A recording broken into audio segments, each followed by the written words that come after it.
ایک سال سب سے زیادہ امپورٹنٹ ہے یہ جو اب سے لے کے 18 اگست 2022 تک ہے، اور اس کے بعد اگر یہ سال کے اندر ہم نے اپنے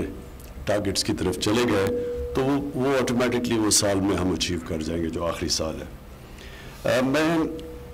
کیونکہ آپ میری ٹیم ہے، کیبنٹ میری ٹیم ہے، تو میری پہلی جو ٹیم تھی وہ کرکٹ کی تھی، اور مجھے اس سے بڑے انٹرسٹنگ مجھے اس کا تجربہ ہوا۔ تو وہ میں دیکھتا ہوں، میں آپ کی اپنی کیبنٹ کی میٹنگز بھی دیکھتا ہوں، آپ کی کیبنٹ کی پرفارمنسز بھی دیکھتا ہوں، ممبرز کو بھی دیکھتا ہوں، تو یہ میرے لیے بڑا انٹرسٹنگ رہا، کیونکہ میں ٹیم کے اندر جو اصول ہوتے ہیں وہ کسی بھی ٹیم آپ کی ہو اس کے اندر وہی پرنسپل سیٹ ہوتے ہیں۔ تو میں نے اپنی جب کرکٹ کی ٹیم میں 10 سال میں کیپٹن رہا تو میں نے پلیئرز کو آتے دیکھا اور پھر ان کی ایولیوشن دیکھی ٹیم کے اندر۔ تو میں نے دو ٹائپ کھلاڑی دیکھے۔ ایک کھلاڑی ہوتا تھا جس میں بہت ٹیلنٹ تھا اور بڑے ٹیلنٹڈ، اور اللہ نے اس ملک میں ٹیلنٹ ہی بہت دیا، بڑے ٹیلنٹڈ کھلاڑی تھے، اور وہ جب ٹیم میں آتے تھے تو وہ جب ان کو کامیابی ملتی تھی تو وہ ادھر ہی رہ جاتے تھے، کیونکہ میں نے ریئلائز کیا کہ ان کی ایسپریشنز اس سے زیادہ تھی نہیں۔ ان کی ایسپریشن یہ تھی کہ بس ٹیم میں آ جاؤں، میرے نام ہو جائے، دنیا مجھے جاننا شروع ہو جائے، اور ایک ٹیسٹ کرکٹر ہوتے ہوئے بینیفٹس مل جائیں، اور بس وہ ادھر ہی رک جاتے تھے۔ جو میں نے اپنی زندگی میں اپنی یہ جو 10 سالوں میں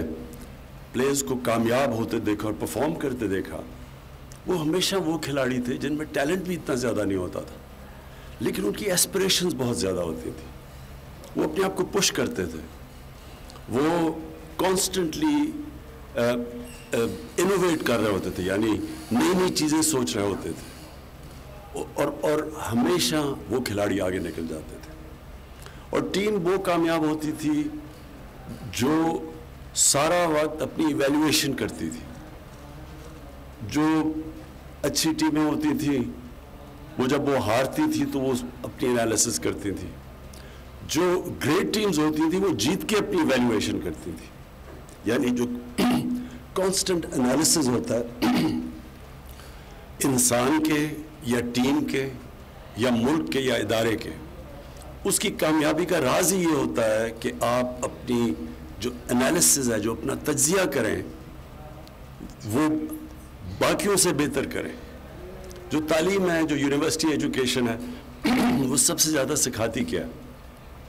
وہ آپ کی ایبلٹی ٹو ایویلویٹ کرنا سکھاتی ہے، ٹو اینالائز۔ یہ جو انالیسز ہے یہ بہت امپورٹنٹ ہوتا ہے۔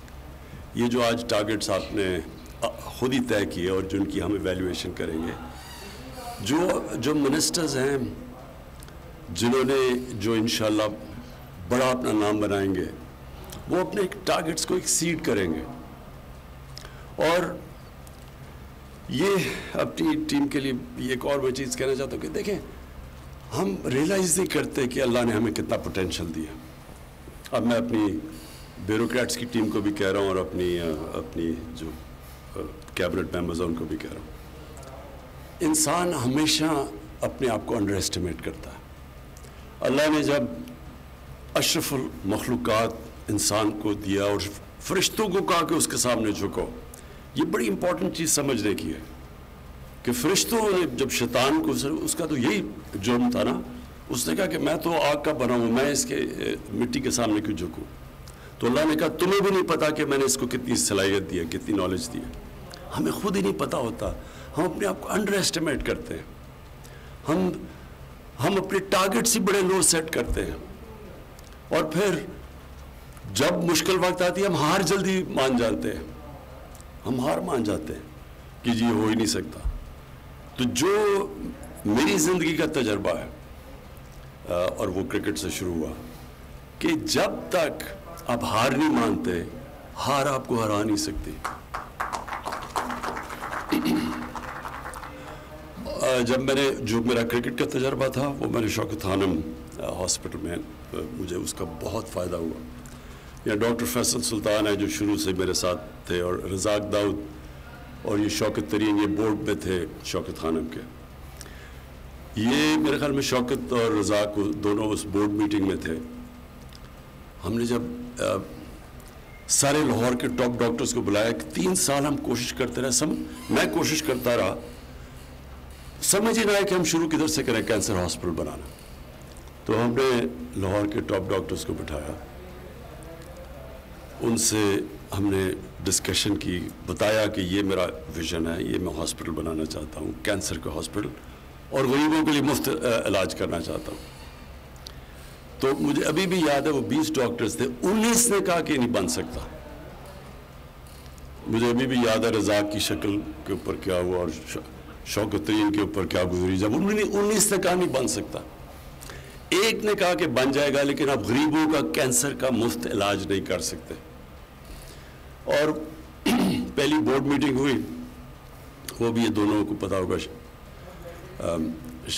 اس کو دونوں کو, شوکت کو اور رزاق کو, ہم نے باہر سے لے کے آئے, ایک امریکن تھا CEO جس کو ہم نے ہائر کیا, کیونکہ وہ اسپیشلسٹ کینسر کا جو ہاسپٹل وہ بنانا, سارے کہتے تھے اتنا مشکل ہے کیونکہ اس پہ بڑی کیپٹل انٹینسو, یعنی اکوپمنٹ بڑی مہنگی ہوتی ہے, چلانا بڑا مشکل ہوتا ہے. تو پاکستان نے ایکسپرٹیز دی تھی. اس نے, مجھے ابھی یاد ہے, پہلی بورڈ میٹنگ میں اس نے کہا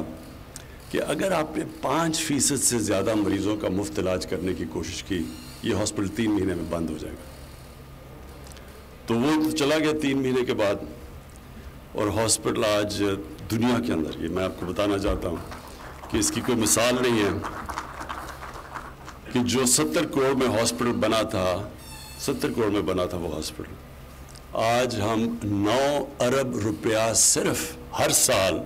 غریب مریضوں کے مفت علاج پہ خرچ کرتے ہیں, 9 ارب روپیہ. سو میرا پوائنٹ کہنے کا یہ ہے کہ ہم جب اپنی ویژن سیٹ کرتے ہیں تو ایک چیز یاد رکھیں کہ اپنی ویژن سے کبھی نیچے نہیں ایکسیپٹ کرنا چاہیے. جو کمپرومائز ہوتا ہے نا, وہ اپنی ویژن کے لیے کرنا چاہیے,